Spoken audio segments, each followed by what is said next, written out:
Só começando então nossa gravação. Bom, boa noite a todos, a todas que nos acompanham aqui na sala virtual e também pelo YouTube. Obrigada pela presença nessa sexta-feira.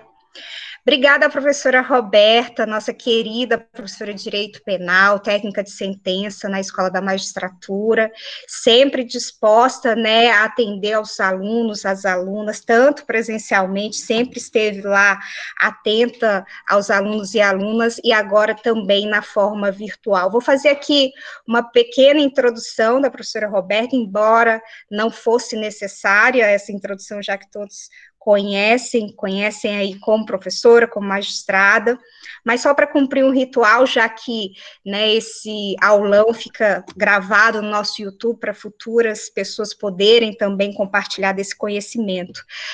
A professora Roberta Cordeiro, tem o prazer de dizer que é nossa colega no Tribunal de Justiça do Distrito Federal, magistrada, desde 2004, né, Roberta?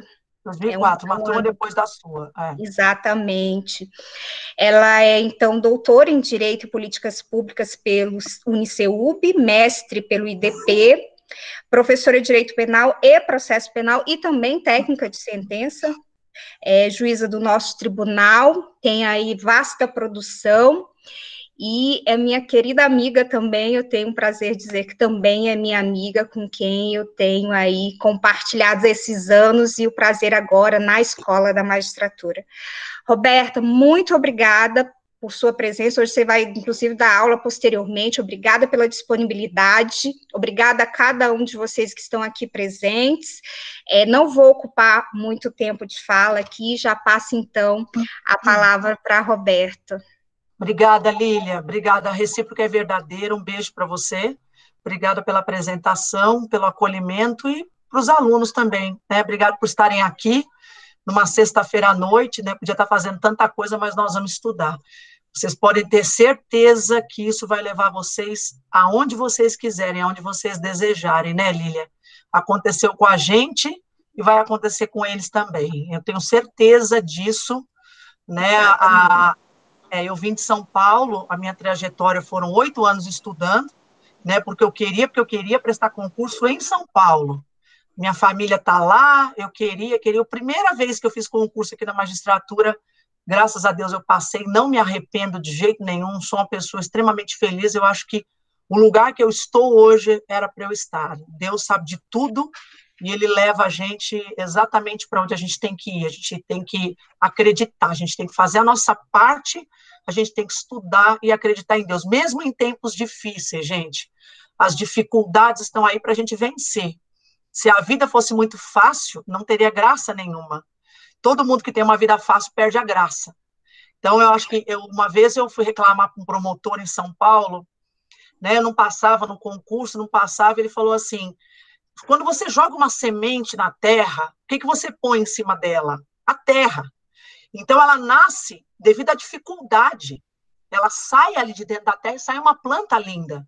Então, se você não dá a dificuldade para a pessoa não cresce. Então, eu sei que nós estamos aqui, mas a gente tem que ter a confiança num ente maior e acreditar que nós vamos vencer. É isso que a gente tem que ter. Eu sei que tem muita gente desanimada, mas, gente, nós não temos que desanimar. A gente tem que acreditar em Deus, seguir em frente, fazer a nossa parte, porque tudo que a gente faz, com certeza a gente tem uma recompensa. A gente colhe os frutos do que a gente faz, né? Está na Bíblia, né? Que a gente vai semear a gente vai colher o que a gente semeou. Então é isso aí, bola para frente. Obrigada, Lília. Eu vou começar aqui. Obrigada, professora Roberta. Essas palavras são importantes. Só mais uma coisa. A Ana Estela falou alguma coisa ali no chat, eu só queria complementar. Não vão faltar pessoas para nos desmotivar, né, nas nossas trajetórias, nos nossos objetivos. Mas é isso que a Roberta falou. Facilidade, eu encontrei pouquíssimas em pouquíssimos setores da minha vida, né? A regra é a gente ter dificuldade.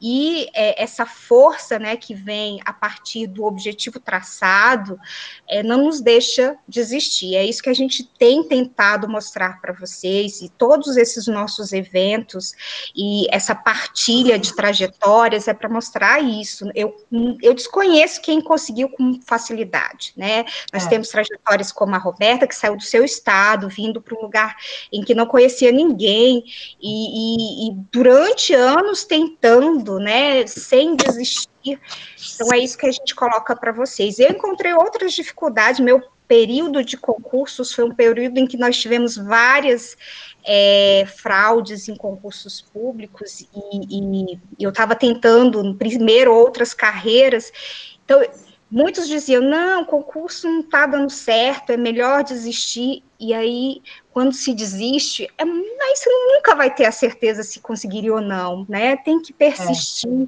e eu, a Roberta, nossos colegas que já passaram por aqui, são a demonstração disso, de que quando não se desiste, se persiste, né? Tem um objetivo, e faz como vocês estão fazendo aqui hoje, em plena sexta-feira, o retorno vem. Eu me recordo, e aí é só para finalizar, definitivamente, eu me recordo eu sentada numa sala em um final de semana assistindo aula sobre erro de tipo e erro de proibição. E é um prazer, né, Roberta, poder agora estar aqui oferecendo para vocês, que futuramente serão nossos colegas, ou na magistratura, ou no Ministério Público, Defensoria, aquilo que vocês desejarem. E vai ser um prazer enorme receber esse retorno, dizendo, olha, estou aqui, consegui, como nós temos hoje 2 ex-alunos recém-possados na magistratura, que em breve estarão dando depoimento pelo Instagram com a gente. É possível, basta persistir e fazer o trabalho de vocês, que ninguém vai poder fazer a parte de que cada um tem na sua missão nessa vida. Obrigada, desculpa aí falar um pouquinho mais. Muito obrigada. Boa aula para você. Obrigada, viu? Então, pessoal, vamos lá, vamos começar. Só queria falar só mais uma coisa para vocês. Gente que desmotiva a gente vai encontrar muito. Eu me lembro quando eu estava em São Paulo, um amigo meu uma vez falou para mim, falou assim, não, você vai prestar concurso em Brasília? Você presta aqui em São Paulo? Lá em São Paulo sempre eram muitas vagas, né? 100 vagas, porque o estado é muito grande. Você não passa aqui que são 100 vagas, você vai passar lá que são 10, 20 vagas, pois eu passei aqui.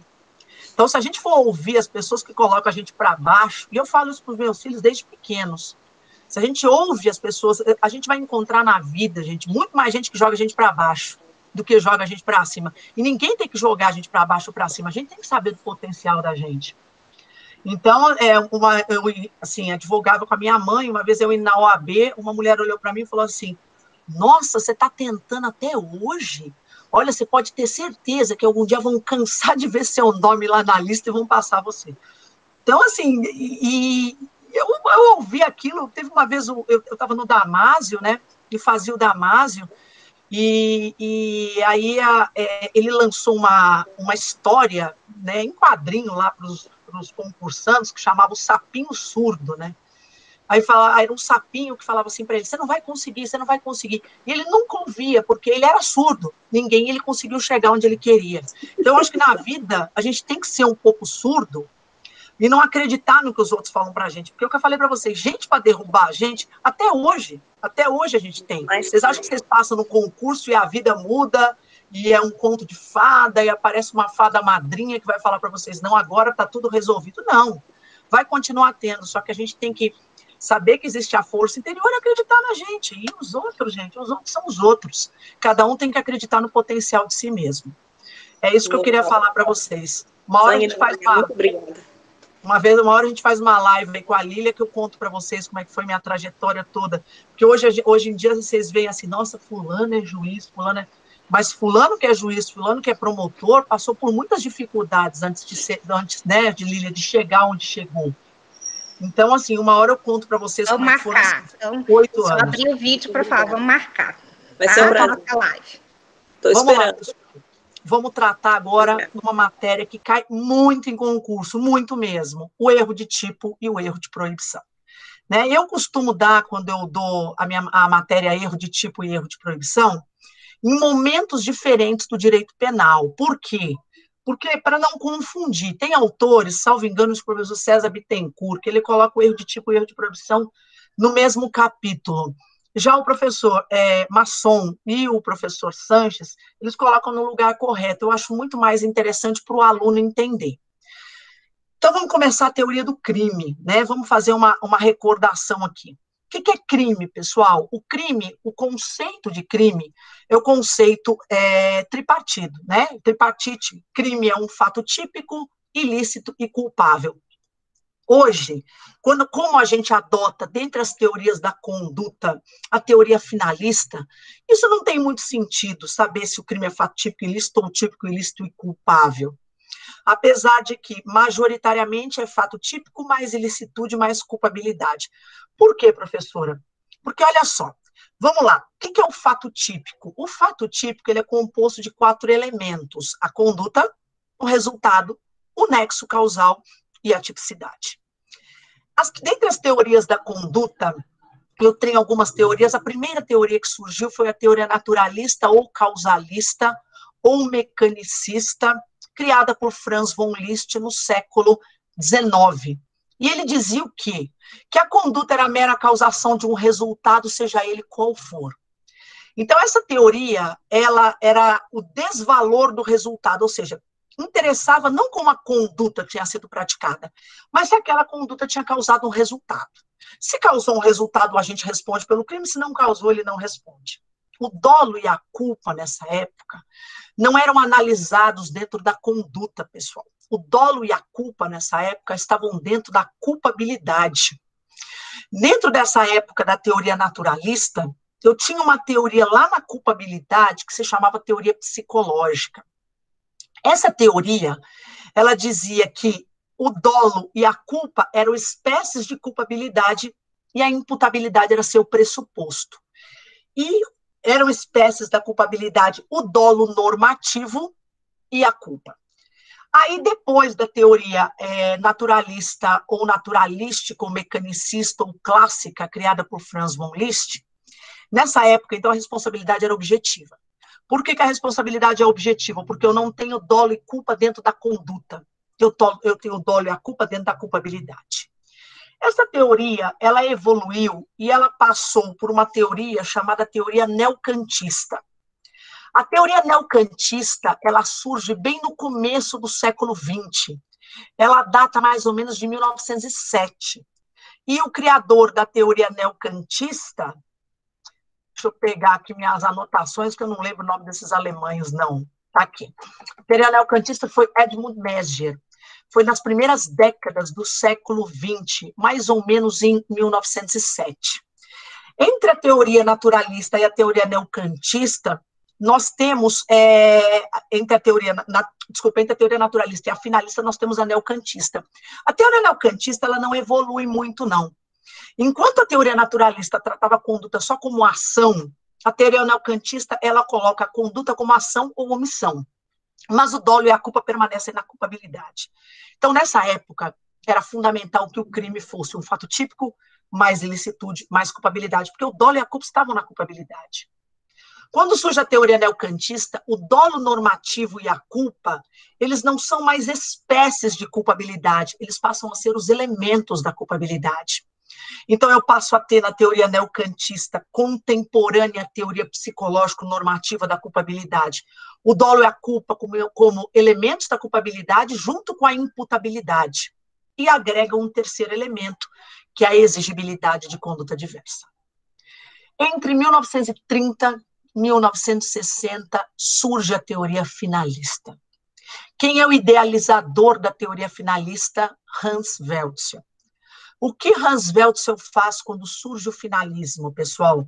Ele pega o dolo e a culpa que estavam dentro da culpabilidade e coloca dentro da conduta, dentro do fato típico.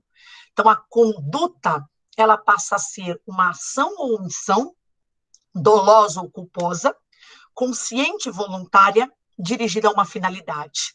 Então, a responsabilidade que era objetiva, na teoria naturalista, na teoria neocantista, passa a ser uma responsabilidade subjetiva. A partir do momento que você coloca o dolo e a culpa dentro da conduta, aí surgem as teorias. Ah, o crime é fato típico ilícito ou fato típico ilícito e culpável? Tanto faz. Mas nós vamos adotar ainda a corrente tripartida, que diz que o crime é fato típico, mais ilicitude, mais culpabilidade. Mas, na verdade, tanto faz. Ok. Quando surge a teoria finalista, lá na culpabilidade, surge uma teoria da culpabilidade, que se chama teoria normativa pura. Como o dolo e a culpa saíram da culpabilidade, eles não são mais elementos da culpabilidade, passam a ser elementos da culpabilidade na época da teoria finalista, a imputabilidade, a potencial consciência da ilicitude e a exigibilidade de conduta diversa.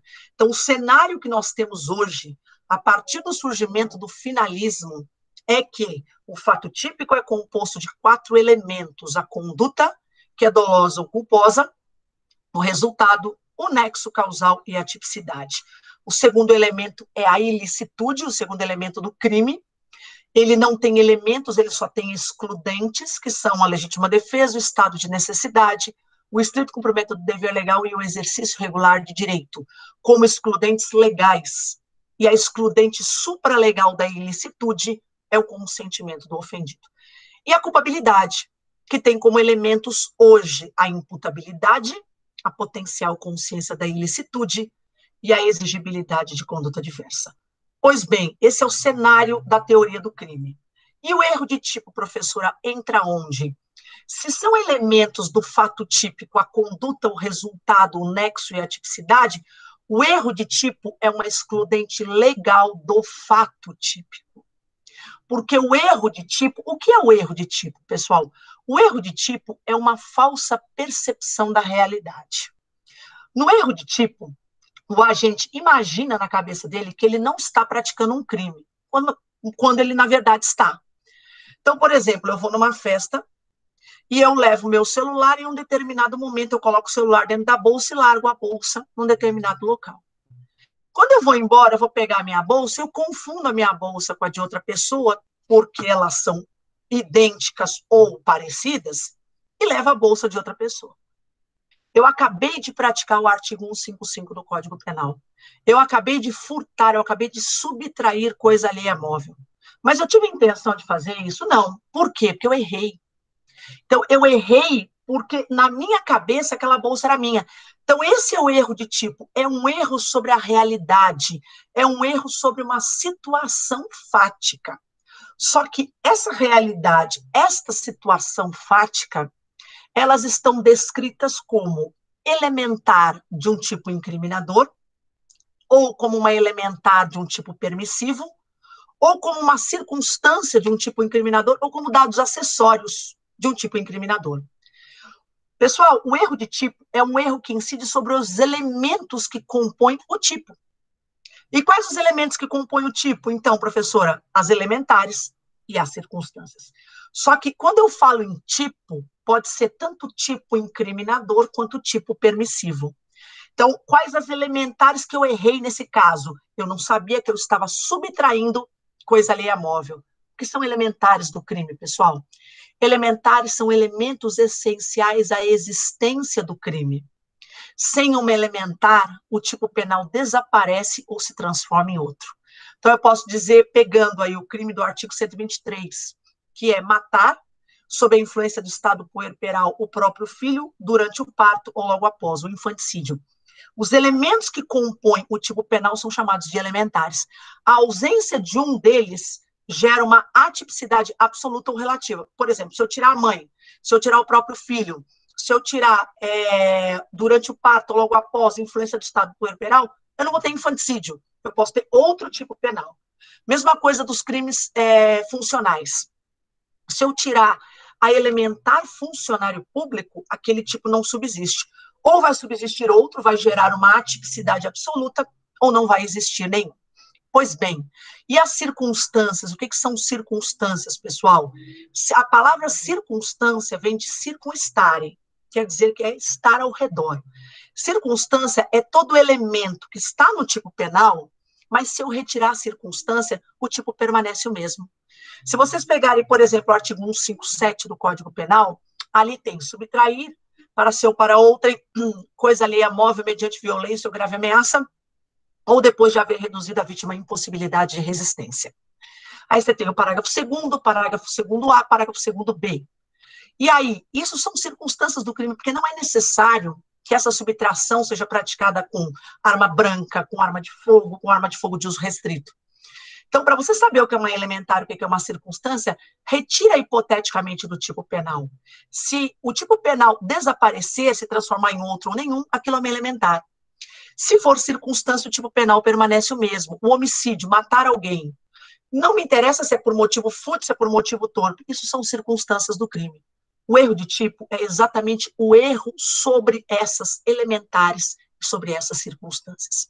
Pessoal, existem elementares em tipo incriminador, matar alguém, subtrair para si ou para outra em coisa alheia móvel, e existe elementar no tipo permissivo. Se vocês lerem o artigo 24 do Código Penal, ali estão todas as elementares do estado de necessidade. Se vocês observarem o artigo 25, ali estão todas as elementares da legítima defesa. Pois bem, o erro de tipo é o erro sobre esses elementos que compõem tanto o tipo incriminador quanto o tipo permissivo, que são as excludentes da ilicitude. Quando o erro for sobre a elementar de um tipo incriminador, ele chama-se erro de tipo direto. Quando o erro for sobre elementar de um tipo permissivo, que é uma excludente da ilicitude, chama-se erro de tipo indireto ou discriminante putativa por erro de tipo. E quando o erro for sobre um dado secundário, um dado acessório, que não é nem elementar nem circunstância, eu chamo de erro de tipo acidental. Então, vamos lá. Eu tenho duas espécies de erro de tipo. Eu tenho o erro de tipo essencial e eu tenho o erro de tipo acidental. O erro de tipo essencial é o erro exatamente sobre essas elementares, seja do tipo incriminador ou do tipo permissivo. Se for sobre do tipo incriminador, erro de tipo direto. Se for sobre o tipo permissivo, erro de tipo indireto ou discriminante putativa por erro de tipo. Então, se o erro for sobre uma elementar de tipo incriminador ou permissivo, chama-se essencial. Se o erro for sobre dados secundários, dados acessórios da figura típica, eu chamo de erro de tipo acidental. Qual é a consequência de um erro de tipo essencial, que é um erro sobre as elementares do tipo incriminador e de tipo permissivo? A consequência do erro de tipo essencial é que ele sempre exclui o dolo. Lembrem-se que o erro de tipo é uma excludente do fato típico. E o fato típico tem como elementos a conduta dolosa ou culposa, o resultado, o nexo causal e a tipicidade. O erro de tipo é uma excludente do fato típico. O erro de tipo essencial, que é aquele sobre as elementares de um tipo incriminador ou de um tipo permissivo, ele sempre exclui o dolo. Porque quando eu peguei a bolsa para ir embora, quando eu agi pensando que alguém ia me atacar, aquele exemplo que todo mundo conhece, eu entro num bar, vejo meu desafeto põe a mão no bolso e eu penso, ele vai atirar. Então eu atiro primeiro. E aí eu mato meu desafeto e, na verdade, ele tinha um lenço no bolso. O meu erro foi sobre a realidade. Na minha cabeça, eu imaginei que estava acontecendo o que ali? Uma situação de legítima defesa. Então, quando o meu erro for sobre uma elementar de um tipo incriminador, erro de tipo direto, sobre o tipo permissivo, erro de tipo indireto, mas reparem, é sempre um erro quanto à realidade. E eu nunca quero praticar o crime, mas eu acabo praticando. Se eu não tenho intenção, eu não tenho dolo. Então, o erro de tipo essencial, seja direto ou indireto, ele sempre exclui o dolo. Este erro essencial, ele pode ser de duas subespécies, porque a gente está falando de espécies do erro de tipo essencial e acidental. O erro de tipo essencial subdivide-se em excusável, entre parênteses, invencível e inevitável, ou ele pode ser inexcusável, vencível, evitável. Olha como é que vocês vão fazer para decorar isso, pessoal. Excusável, não tem I fora do parênteses, então vai ter dentro excusável, invencível, inevitável. O outro começa com I, inexcusável, então dentro do parênteses não tem vencível e evitável. Quando o erro de tipo é essencial, ele exclui o dolo. Não vamos falar mais disso, porque o dolo está excluído. Quando ele é excusável, ele exclui também a culpa. Por que também a culpa, pessoal? Simplesmente porque o dolo já era. E quando ele é inexcusável, o agente responderá por crime culposo se houver previsão legal. Pessoal, o que é um erro excusável? O que é um erro perdoável? É um erro que qualquer um incidiria. Eu deixei a minha bolsa ali, mas a bolsa que eu peguei era idêntica à minha, mesma marca, mesma cor e tudo. Isso foi um erro excusável. Eu errei, mas qualquer um erraria como eu errei. E o que é um erro inexcusável, pessoal? É um erro que foi cometido por uma, vamos dizer assim, quebra do dever objetivo de cuidado. Então, este erro exclui o dolo porque ele é um erro essencial, mas o agente responde por crime culposo se houver previsão legal. Então, nesse caso do furto, por exemplo, mesmo que o meu erro fosse inexcusável, eu não responderia por nada, porque não existe a situação do furto culposo. Me permitam mostrar um negócio para vocês aqui, pessoal. Olha como é que vai ficar bem mais fácil. Olha que legal. Olha o que eu fiz. Olha aqui, pessoal. O que é o erro de tipo? É o erro sobre a realidade, sobre uma situação fática, o que eu acabei de falar para vocês, descrito como elementar de um tipo incriminador ou de um tipo permissivo. Na primeira hipótese, ele chama-se erro de tipo direto, na segunda, erro de tipo indireto, ou discriminante putativa por erro de tipo. Ele pode ser ainda sobre circunstância ou sobre dados secundários de um tipo incriminador. Quais são as espécies de erro de tipo? Essencial e acidental. O que eu acabei de falar para vocês? Que o erro essencial exclui o dolo e são espécies do erro essencial. Excusável, para ficar mais claro. O que é esse negócio de parênteses dentro ou fora? Isso aqui. Quando ele é excusável, ele é invencível ou inevitável, e ele exclui a culpa. E quando ele é inexcusável, ele é vencível ou evitável, ou seja, o agente responde por crime culposo se houver previsão legal. Dica de concurso: nunca respondam uma questão de erro de tipo e de erro de proibição sem fazer isso aqui. Nunca respondam, nunca nem leiam a questão antes de fazer isso aqui. Porque a partir do momento que você lê, isso vai induzir você a erro. Então, faça. O erro de tipo essencial exclui o dolo, se excusável exclui a culpa, se inexcusável responde por crime culposo. E aí vai fazer a questão. Eu tenho certeza absoluta que nunca mais ninguém vai errar questão de erro de tipo ou de erro de proibição. O erro de tipo acidental, ele não exclui nada, nem dolo, nem culpa. Ele é um erro por acidente. Quais são as 5 hipóteses? Pois não. Não está conseguindo ver o slide? Oh, meu Deus, eu coloquei aqui. Tá, ninguém está conseguindo ver o slide? Ninguém está conseguindo, pessoal? Escreve aí para mim. Ana, você está conseguindo ver? Ninguém? Poxa, eu tão aqui, aí deu? É porque eu não sei por quê. Deixa eu parar a partilha. Vou começar de novo. Vamos ver aqui. Sempre dá certo. Olha só. Se não der certo agora, eu acho que deve ficar gravado. Aqui. Estão conseguindo ver?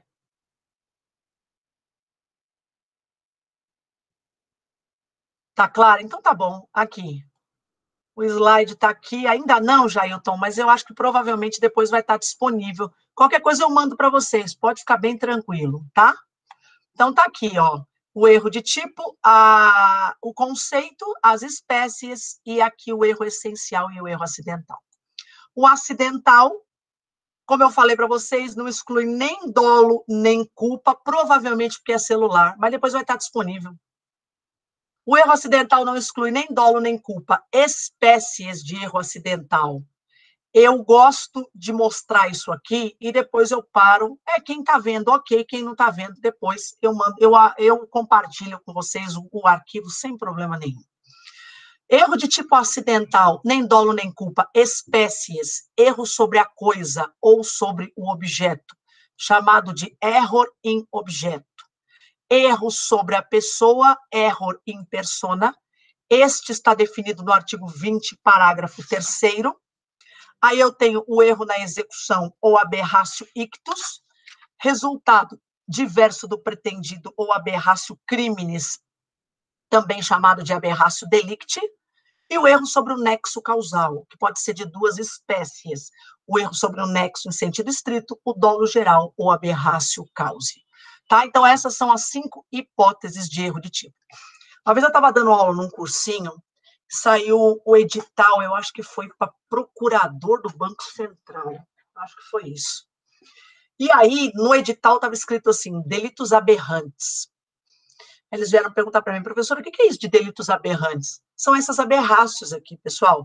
Aberratio ictus, aberratio criminis e aberratio causae. São espécies de erro de tipo acidental. Vamos começar a estudar as suas espécies aqui, então. Então, olha só, olha que legal. Olha a pessoa organizada. Eu me organizei na escola da magistratura agora, dando aula para o pessoal.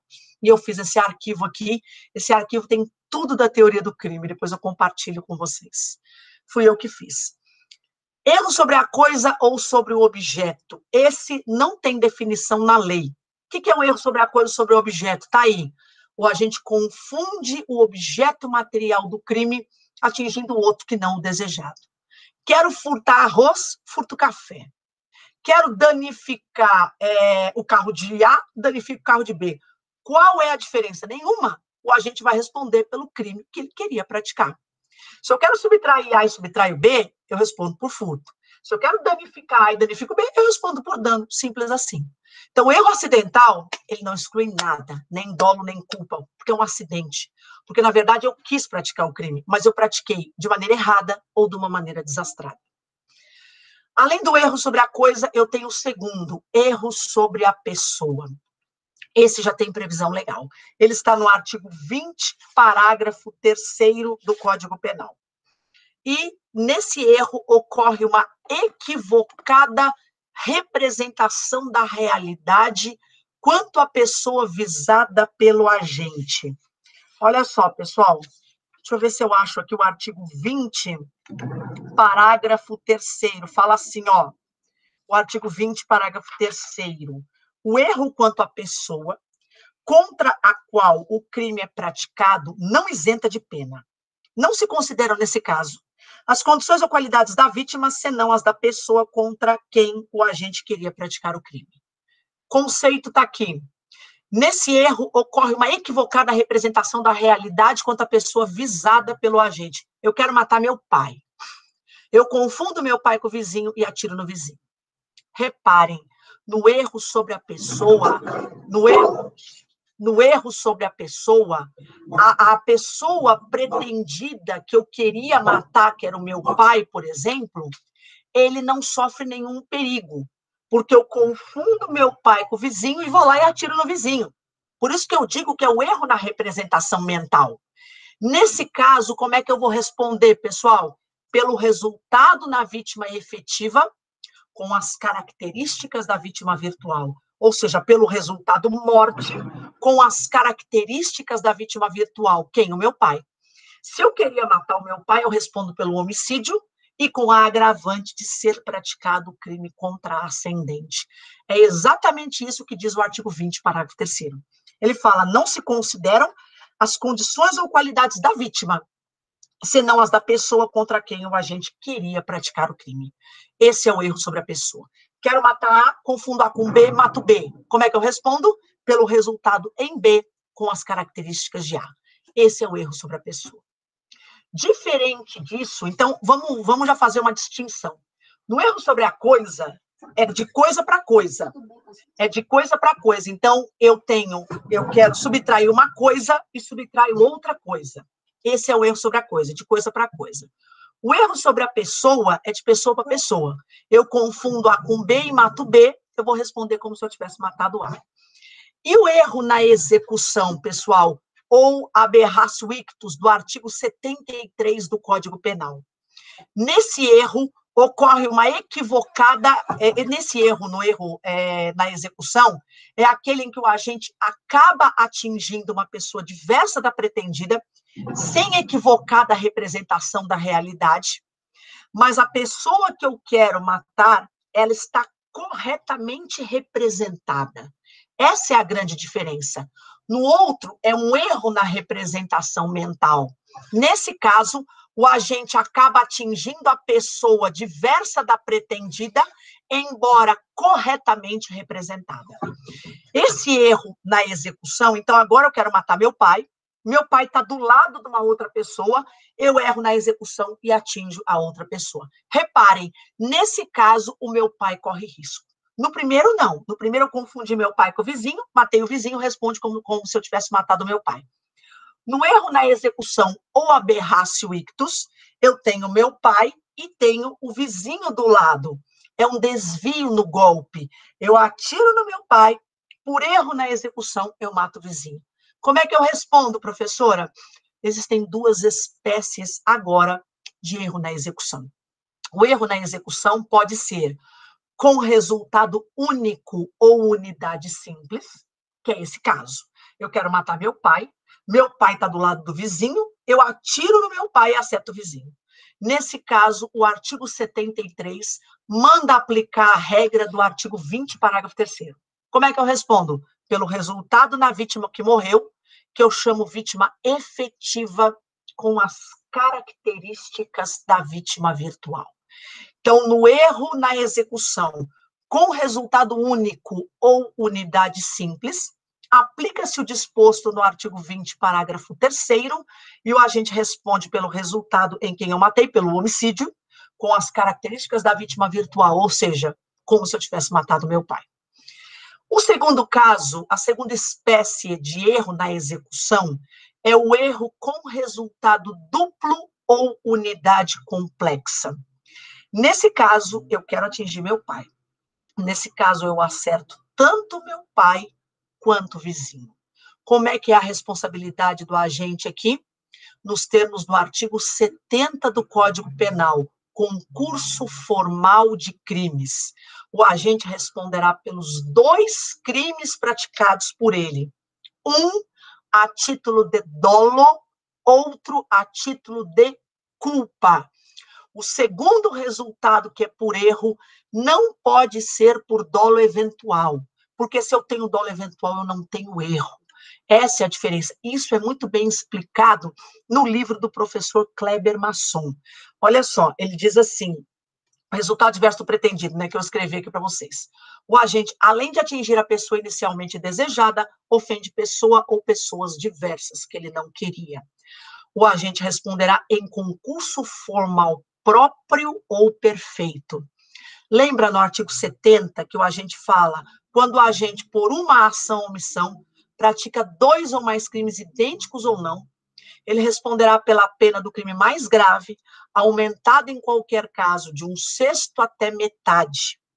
E esse aumento vai de acordo com o número de crimes praticados. Se eu tenho 2, aumenta de 1/6, 3 de 1/5, 4 de 1/4, 5 de 5, metade, 1/3, 1/4, 1/5, como é que é? É 1/6, 1/5, 1/4, 1/3, metade. 1/6, 2 crimes, 1/4, 3 crimes, 1/3, 4 crimes. Deixa eu escrever aqui que é melhor, pessoal. Olha só, quando eu tenho concurso formal, eu tenho um aumento de 1/6 até metade. 1/6 até metade. Aí, para fazer confusão, é melhor escrever. Se forem 2 crimes, eu aumento de 1/6. Aí, depois, 1/5 são 3 crimes. Depois, 1/4 são 4 crimes. Aí, depois, 1/3 são 5 crimes. E, por fim, metade são 6 ou mais crimes. 6 ou mais crimes. Então, esse é o padrão. Isso é o concurso formal perfeito ou próprio. Quando eu falo de erro na execução, erro acidental na execução, ou aberratio ictus do artigo 73, quando é com resultado duplo ou unidade complexa, eu aplico essa regra do concurso formal próprio perfeito. Eu atinjo uma pessoa com dolo e as outras por erro com culpa. As outras pessoas, se forem atingidas com dolo eventual, não há erro na execução e não se aplica a regra do concurso formal próprio perfeito. Se aplica a regra do concurso formal impróprio ou imperfeito, que daí eu vou somar as penas. Por isso que quando a gente fala de erro na execução com resultado duplo, o resultado pretendido pelo agente é doloso e o outro resultado ou outros resultados são punidos a título de culpa. É concurso formal perfeito e o aumento da pena no concurso formal perfeito será dessa forma. É de 1/6 até metade. 1/6 são 2 crimes, 1/5 são 3, 1/4 são 4, 1/3 são 1/5. Metade, 6 ou mais crimes, tá? Pelo resultado querido, ele responde a título de dolo e pelo conseguido por erro, responderá a título de culpa. Perfeito. Então, erro sobre a coisa ou sobre o objeto, de coisa para coisa. Erro sobre a pessoa é um erro na representação mental. Confundo A com B e mato B, respondo como se eu tivesse matado A.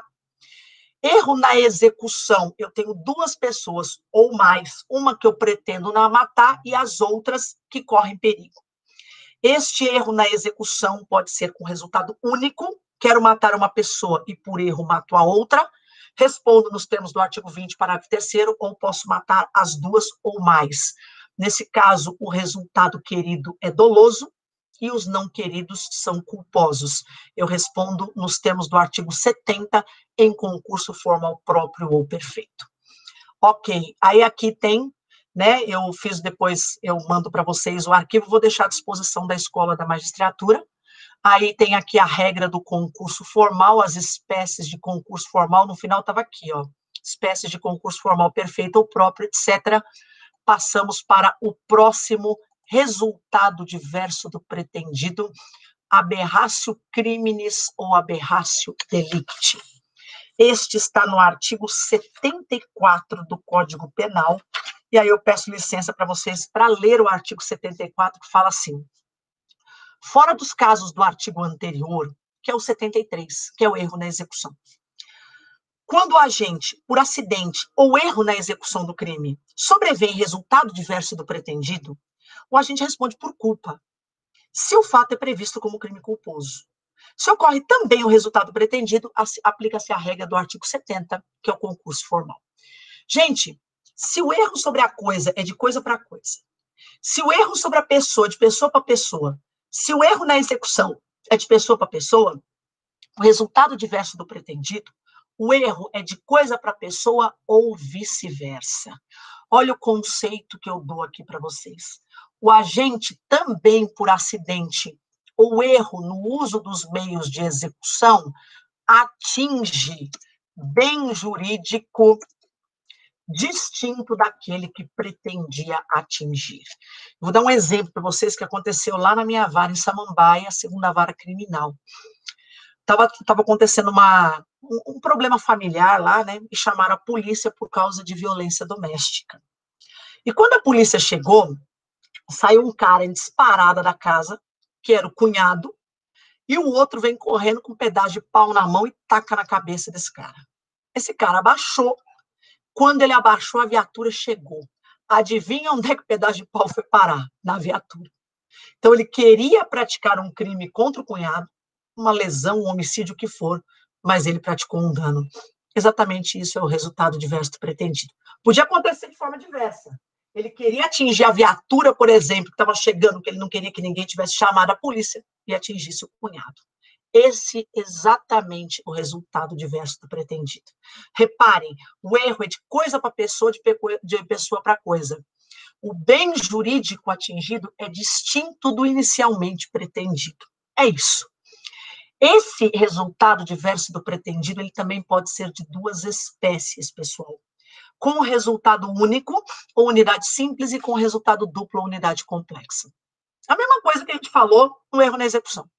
Com resultado único ou unidade simples. Esses exemplos eu acabei de dar para vocês. Eu quero atingir uma coisa, atingir uma pessoa, ou eu quero atingir uma pessoa, atingir uma coisa. Ou eu posso ter unidade complexa. Eu atinjo os 2. Vamos aos exemplos. Quem está visualizando, está vendo aí meus exemplos. Quem não está, eu vou explicar para vocês. Seguinte, Primeiro exemplo, se o agente quer atingir uma coisa, o cara agora não quer atingir o cunhado, ele quer atingir a viatura. Se o agente quer atingir uma coisa, quer danificar, mas acerta uma pessoa, responderá, dependendo do resultado na pessoa, por lesão ou homicídio culposo. Por que, professora, lesão ou homicídio culposo? Primeiro, que a lei diz, responderá por culpa se o fato é previsto como crime culposo. E segundo, porque é erro. Se é erro, não pode ter dolo.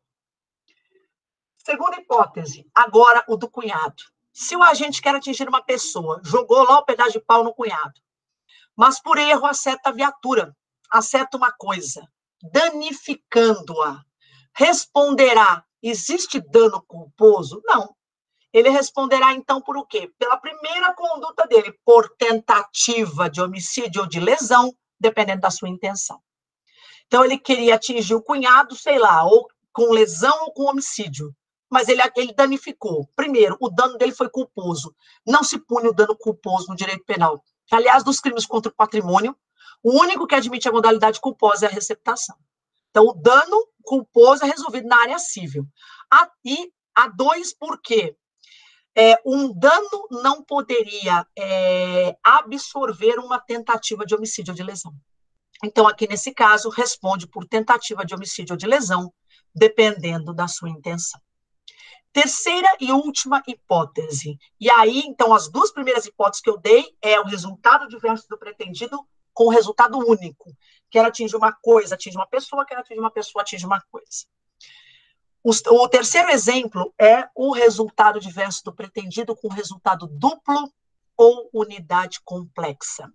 Se o agente quer atingir uma coisa, eu quero disparar um tiro numa vidraça, eu quero danificar uma coisa. E aí eu danifico e tinha uma pessoa lá do outro lado, que eu não sabia, porque se eu soubesse, é dolo eventual, né? Então, eu atingi a coisa, danifiquei por vontade, e a pessoa que estava do outro lado, eu feri ou matei por erro, ou seja, por culpa.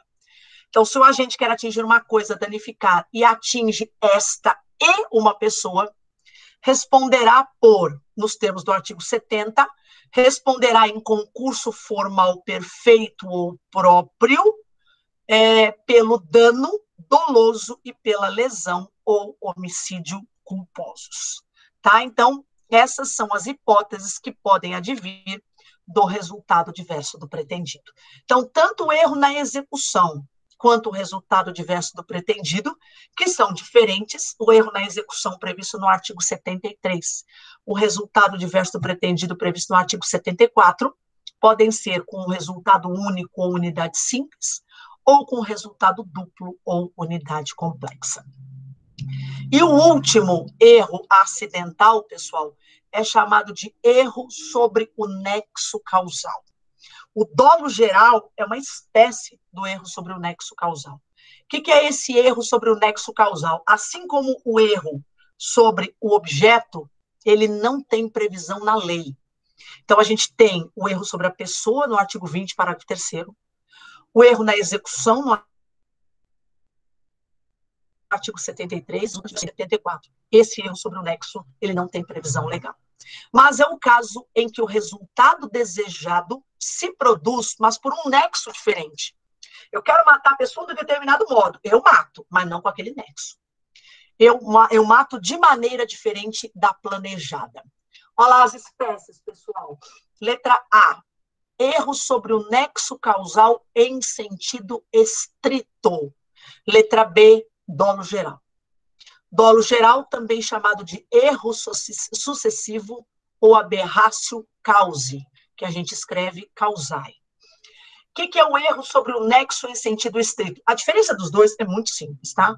É o número de condutas. No primeiro, é uma conduta só. Eu jogo a pessoa de uma ponte para ela morrer afogada. Ela bate a cabeça e morre. Eu matei, mas não como eu queria. Então, o meu erro foi sobre o nexo causal. Olha só, ocorre quando o agente, mediante um só ato, erro sobre o nexo em sentido estrito. Quando o agente, mediante um só ato, provoca o resultado visado, mas com outro nexo causal. É o caso da ponte. Joga a pessoa em um rio porque ela não sabe nadar, ela morre afogada, e antes ela bate a cabeça e morre. O segundo caso, a segunda espécie de erro sobre o nexo é o dolo geral, erro sucessivo ou aberratio causa. Ocorre quando o agente, mediante uma pluralidade de atos, provoca o resultado pretendido, porém com outro nexo causal. Como assim, professora?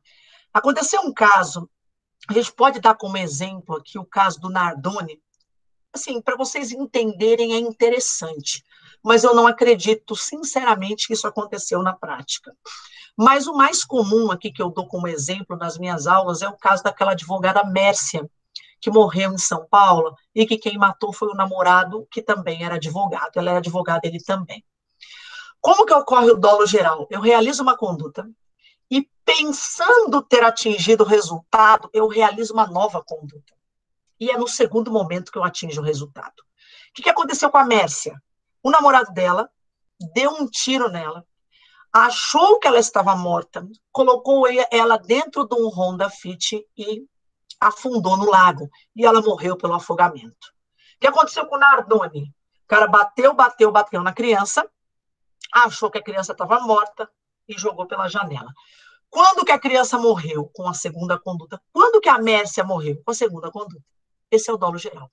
Pessoal, não interessa se a pessoa morre com a primeira conduta ou com a segunda conduta, o dolo é geral. Ele vai responder pelo crime doloso. Aí vocês podem estar perguntando, tá? No caso da Mércia, o cara deu um tiro, o cara matou, depois ele afogou. Ele responde pela asfixia? Claro que não. Lembre-se que, adotada a teoria finalista, a nossa responsabilidade é subjetiva. Então, eu tenho que ter dolo ou culpa na minha conduta. Se eu não tinha a intenção de matar, na cabeça dele, o que ele estava fazendo? Ele estava ocultando um cadáver. Quando, na verdade, com a segunda conduta, ele estava matando. Ele não vai responder, porque muitos poderiam questionar, mas ele não responde por homicídio culposo com a primeira conduta e depois, tentativa com a primeira conduta e homicídio culposo na segunda, não. O dolo é geral. Então, seja ele ter praticado o crime com a primeira ou com a segunda conduta, como a intenção dele era matar, ele responde pelo homicídio consumado. Perfeito. Esse é o erro de tipo, tá? Então, esgotamos tudo do erro de tipo. Pessoal, como já tem aqui, eu vou apagar. Aproveitando agora, vocês têm alguma pergunta com relação ao erro de tipo, para a gente ir para o erro de proibição? Se tiver alguma conduta, alguma pergunta, pode fazer no chat ou pode falar do jeito que vocês quiserem. Aqui Oi, professora. Pode falar. Tudo bom? Bem? Esse último exemplo que a senhora deu, que o advogado matou a namorada, achou que tinha matado, na verdade, com um tiro e depois ela morreu afogada. Você pode repetir qual foi, pelo que ele respondeu no final? Eu não consegui acompanhar, eu estava raciocinando o caso. Homicídio doloso sem o afogamento, sem aquela qualificadora do parágrafo 2º, inciso 3º, são aqueles meios de praticar homicídio, né? Veneno, fogo explosivo, asfixia, tortura. Uhum. Outro meio insidioso, cruel, de que possa resultar perigo comum. Ele não respondeu. Ele responde pelo dolo dele. Qual o dolo dele? Pegar a mulher e dar um tiro. Se aquilo foi, por exemplo, um motivo torpe, fútil, na época não tinha feminicídio, hoje seria feminicídio, por exemplo, ou recurso que impossibilitou a defesa, essa vai ser a qualificadora. Isabel, se você colocar na internet, coloca assim, caso Mércia, só por curiosidade. Se você colocar lá, vai ter exatamente como ele matou a mulher. Agora, eu não sei se com essa riqueza. Eu me lembro na época, o delegado falando, né, deu entrevista na televisão, não, ele vai responder por homicídio e ocultação de cadáver. Que cadáver? Ele não ocultou o cadáver.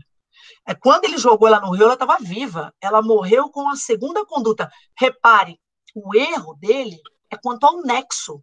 Ele queria matar da forma A, ele matou da forma B. Ele vai responder pelo homicídio.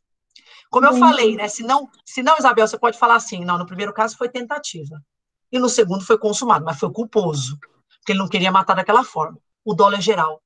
O Nardoni foi um exemplo disso. Bateu na menina, né? Dizem que ele achou que ela estava morta, jogou pela janela. Ele matou a menina, morreu com a segunda conduta, ela não morreu com a primeira. Ele respondeu por o quê? homicídio doloso.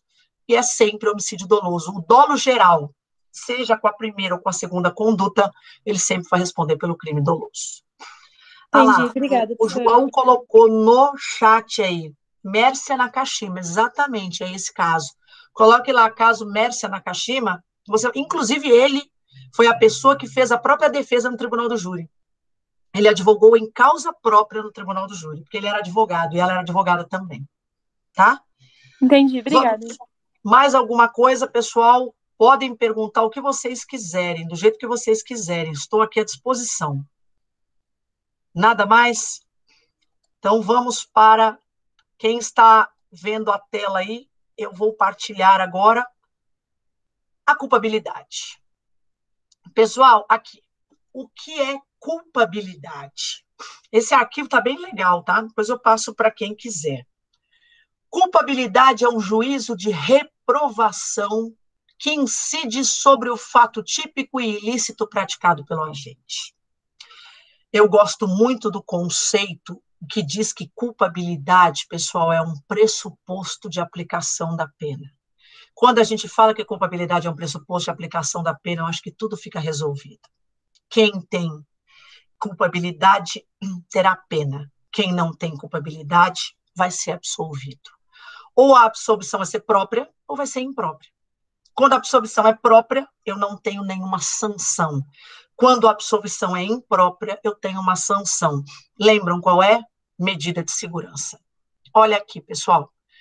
Aqui tem as teorias, que eu já me referi para vocês, a teoria psicológica da culpabilidade, a psicológico-normativa é a que a gente adota, que é a normativa pura, que é uma teoria de Hans Welzel, que é uma teoria finalista, que pega o dolo e a culpa e tira da culpabilidade. Quando o dolo e a culpa saem da culpabilidade, quais passam a ser os elementos da culpabilidade? Esses aqui, pessoal. Imputabilidade, potencial consciência da ilicitude, exigibilidade de conduta diversa. Esses são os 3 elementos da culpabilidade: a imputabilidade, a potencial consciência da ilicitude e a exigibilidade de conduta diversa. Eu adoraria, do fundo do coração, eu gosto muito dessa matéria, eu adoro da teoria do crime. Eu adoraria falar para vocês de todos eles, mas o que me interessa aqui é a potencial consciência da ilicitude. Eu adoro essa matéria, assim, para mim, erro de tipo, erro de proibição, culpabilidade, eu amo de paixão dar essa matéria, gosto demais. Com relação à potencial consciência da ilicitude, que é o segundo elemento da culpabilidade, olha que interessante. Quando o dolo e a culpa, eles eram elementos da culpabilidade, era dolo normativo e culpa. Quando o dolo passa para dentro da conduta, ele é um dolo natural. Qual a diferença? O dolo normativo, que era o dolo, que era elemento da culpabilidade, ele tinha 3 elementos. Ele, o dolo, a consciência, a vontade e a consciência da ilicitude. Quando o dolo ele vai para a conduta, ele vai natural. Ele leva 2 elementos, que são a consciência e a vontade. Hoje, se eu chegar para vocês e falar assim, defina dolo. Dolo é a consciência e a vontade de realizar a conduta e produzir o resultado. Eu tenho o elemento cognitivo, que é a consciência, e o elemento volitivo ou intelectivo, que é a vontade. Esse terceiro elemento, olha só, o dolo normativo, ele tinha, então, 3 elementos: a consciência, a vontade e a consciência da ilicitude. Quando o dolo vai para a conduta, ele leva 2, a consciência e a vontade. E ele abandona um elemento, a consciência da ilicitude. Só que essa consciência da ilicitude, que era um elemento do dolo normativo, ela era uma consciência atual. Essa consciência da ilicitude, ela perde a atualidade dela e se transforma em um elemento da culpabilidade, que é a potencial consciência da ilicitude. Então, a imputabilidade é o primeiro elemento, a potencial consciência da ilicitude, ela surge do elemento que era do dolo normativo, que era a consciência da ilicitude, e a exigibilidade de conduta diversa. Me interessa esse elemento. Conceito de potencial consciência da ilicitude, segundo elemento da culpabilidade, é a possibilidade do agente. Reparem, quando eu falo de crime culposo, O que tem a ver o crime culposo? Tudo. Quando eu falo de crime culposo e eu falo dos elementos do crime culposo, um dos elementos do crime culposo é a previsibilidade objetiva, que é a comparação da conduta do agente com a conduta do homem médio, não é? Quando a gente fala em potencial consciência da ilicitude, pessoal, a gente fala em previsibilidade subjetiva, que é a possibilidade do agente, ele, aquela pessoa, tem nada de homem médio. Devido ao meio social onde ele vive, às crenças, aos costumes, compreender a reprovabilidade da sua conduta. Ou seja, saber que o que ele faz é certo ou errado. Isso é potencial consciência da ilicitude. Isso foi questão de prova do Ministério Público de São Paulo. Eles perguntavam assim, a previsibilidade subjetiva é elemento do crime culposo? Não. Elemento do crime culposo é a previsibilidade objetiva. A subjetiva é elemento da culpabilidade. É isso, é a possibilidade do agente, do homem médio, devido ao meio social onde ele vive, entender a reprovabilidade da sua conduta. Pessoal, se eu carrego uma mala contendo droga e não sei que tem droga ali dentro, eu estou em erro de tipo. Se eu carrego aquela mala sabendo que tem droga ali dentro, mas pensando que é permitido eu levar essa mala até a delegacia quando é proibido, está aí o erro de proibição. Que, aliás, é a única excludente da potencial consciência da ilicitude, o erro de proibição. O artigo 21 do Código Penal fala o quê? A ignorância da lei é inexcusável. O erro de proibição não é o desconhecimento, não é a ignorância da lei. O desconhecimento da lei é inexcusável. Ninguém pode dizer que desconhece. A gente usa muito hoje julgados do STF, né? A absolvição de réus que praticam 217A, estupro de vulnerável de menores de 14 anos, o erro de tipo. Ah, ele não sabia que ela tem menos de 14 anos, ele praticou a conjunção carnal sem saber. Isso aqui é o erro de tipo. Então, exclui o dolo, por isso que a pessoa não responde pelo crime. E se ele soubesse que ela tinha menos de 14 anos e achasse que na comunidade onde ele vive é comum que meninos de 18 anos, por exemplo, namorem com meninas de 13 anos. E aí? E aí ele namora com a menina, ele tem conjunção carnal com a menina. Ele não pode dizer assim, peraí, eu não sabia que estupro eu não sabia que estupro é crime. Não, ele sabe. Ele não desconhece a lei. Mas ele faz uma interpretação equivocada da lei. Então, o erro de tipo é uma interpretação equivocada da realidade. E o erro de proibição é uma interpretação equivocada da lei. O erro de proibição, eu posso conceituar, posso dizer assim, enquanto o erro de tipo é a falsa percepção da realidade, está escrito aí, e quando o essencial exclui o dolo, se excusável, exclui a culpa, se inexcusável, a gente responde por crime culposo, no caso do erro de proibição, é uma errônea interpretação da norma jurídica.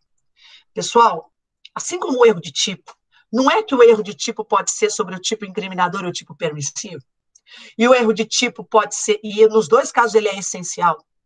Se ele for sobre o tipo incriminador, eu chamo de erro de tipo direto.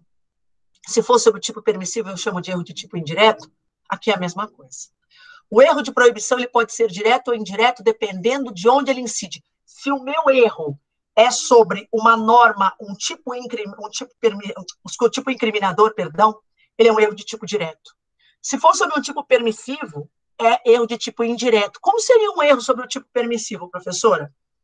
Se eu entro num bar, vejo meu desafeto e penso que ele está armado e atiro, e quando eu vejo ele tem um lenço, por exemplo, no bolso, esse é um erro de tipo, porque o meu erro foi sobre a realidade. Agora, se eu entro nesse mesmo bar, vejo meu desafeto e eu tenho ciência e consciência que ele está desarmado, mas eu penso que a agressão que eu sofri ontem, eu ainda posso reagir, porque na minha cabeça, olha a minha interpretação errada da lei, eu penso assim, peraí, a lei fala agressão atual ou iminente, mas o iminente engloba a agressão que eu sofri ontem, para mim ainda é atual. Então eu não estou interpretando errado a realidade, eu sei que ele não está armado, não é um erro de tipo, mas eu penso que a minha conduta é permitida quando ela é proibida. Eu estou em erro de proibição. O erro de proibição, então, se ele for sobre o tipo incriminador, é um erro direto, se for sobre o tipo permissivo, é erro indireto. Aqui é muito mais fácil do que o erro de tipo. O erro de tipo é essencial e acidental, o erro de proibição não. O erro de proibição é excusável ou inexcusável. O que é excusável? É aquele que qualquer um incidiria. O que é inexcusável? É aquele que a pessoa, devido a uma quebra de um dever, incidiu em erro. Mas reparem, no erro de tipo, eu estou dentro da onde? Do fato típico. E o tipo penal é doloso ou culposo. Por isso que o erro de tipo exclui o dolo ou a culpa. Aqui, no erro de proibição, nós estamos dentro da onde? Da culpabilidade. E o que eu acabei de falar para vocês, que o conceito que eu gosto de culpabilidade é que a culpabilidade é um pressuposto de aplicação da pena. Então, qualquer excludente da culpabilidade vai mexer na pena. Então, esse erro de proibição, ele pode ser excusável ou inexcusável. Vamos dar 2 exemplos. Imaginem que um cara que mora na Holanda, que usa droga frequentemente, porque lá é permitido, venha fazer uma conexão no Brasil, porque ele está indo para outro país. Ele acende o cigarro de maconha. Devido ao meio social onde ele vive, os costumes, as crenças dele, ele está em conexão no Brasil. Então, ele não tem a consciência da ilicitude do que ele está fazendo e nem a possibilidade de conhecimento. Ele não veio para ficar aqui. O erro dele é um erro excusável. Qualquer um que estivesse no lugar dele, erraria. Agora, imagine que esse mesmo cara vem estudar no Brasil. Ele não está só de passagem.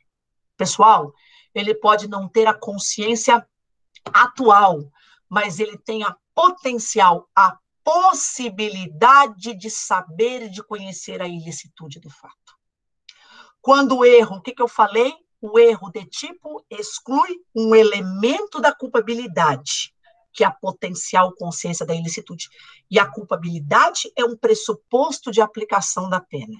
Então, qual é a consequência do erro de tipo? Do erro de proibição? Se ele for excusável, também invencível e inevitável, ele exclui a culpabilidade, ou seja, ele exclui a pena. Não tem pena. Por que ele exclui a culpabilidade? Porque ele exclui um dos elementos dela, que é a potencial consciência da ilicitude. E se este erro for inexcusável, vencível, evitável, o agente responde pelo crime, mas com redução da pena de 1/6 a 1/3. Ou seja, quando ele é excusável, ele não tem pena. Quando ele é inexcusável, ele tem uma diminuição da pena. Não dá para confundir. Então, olha só, erro de tipo essencial. O erro de tipo está dentro do fatotípico, e o fatotípico é doloso ou culposo.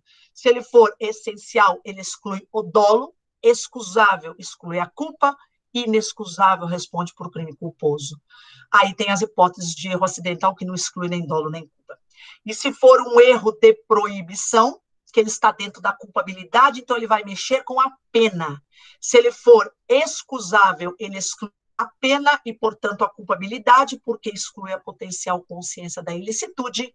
E se ele for inexcusável, vencível e evitável, o agente responde pelo crime com a pena diminuída de 1/6 a 1/3. Vou dar um exemplo para vocês e vou falar de uma questão do concurso e assim a gente termina a aula. Uma vez eu atuava aqui na vara, no plano piloto, eu estava na 7ª vara criminal, e me chegou um processo, né, de uma moça que estava andando com o namorado dela na rua, no cruzeiro, ela foi assaltada. E o namorado dela era do Exército. Ela foi assaltada na madrugada, registrou ocorrência e tudo mais. O advogado do caso até depois foi meu aluno numa outra pós-graduação. E fez a ocorrência, foi para casa. No dia seguinte, ela abriu a janela, e aí o rapaz que tinha assaltado estava na janela dela, soltando pipa.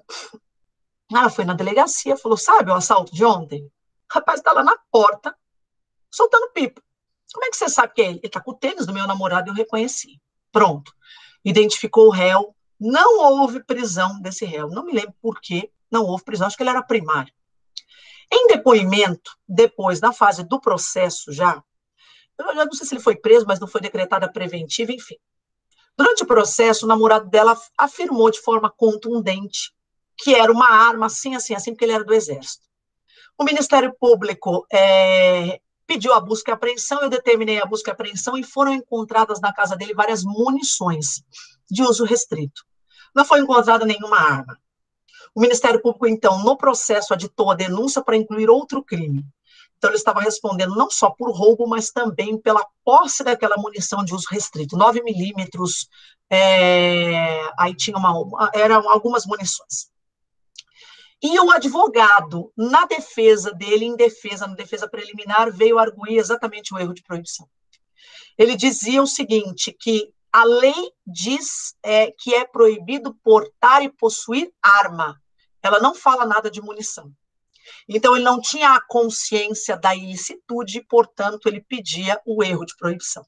Né? Depois a gente ficou amigo e tudo mais, ele foi meu aluno, e aí eu até falei para ele, você não acreditou naquele negócio que você escreveu, né? Ele falou, eu tinha que escrever alguma coisa. No final, aí depois, quando a gente fez a pós-graduação, ele falou, você acredita que ele está preso até hoje? Só que ele estava preso por tráfico, não era nem mais pelo assalto. Eu falei, beleza, ele diversifica pelo menos as coisas, né? E a arguição dele foi essa. Vamos analisar esse rapaz, se dá para colher esse erro de proibição. Mora em Brasília. Pai dele trabalhava numa embaixada. Irmão dele, agente da Polícia Federal.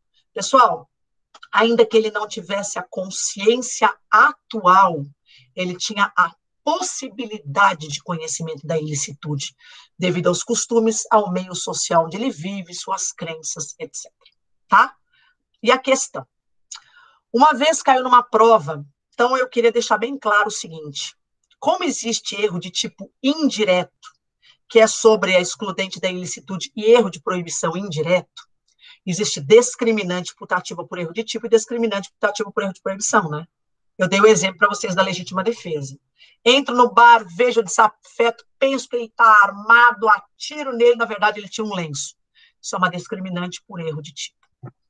Entro no bar, vejo meu desafeto, tenho ciência e consciência que ele está desarmado, mas eu penso que eu ainda posso arguir a norma da legítima defesa, ou seja, o meu erro não é sobre a realidade, é sobre a norma.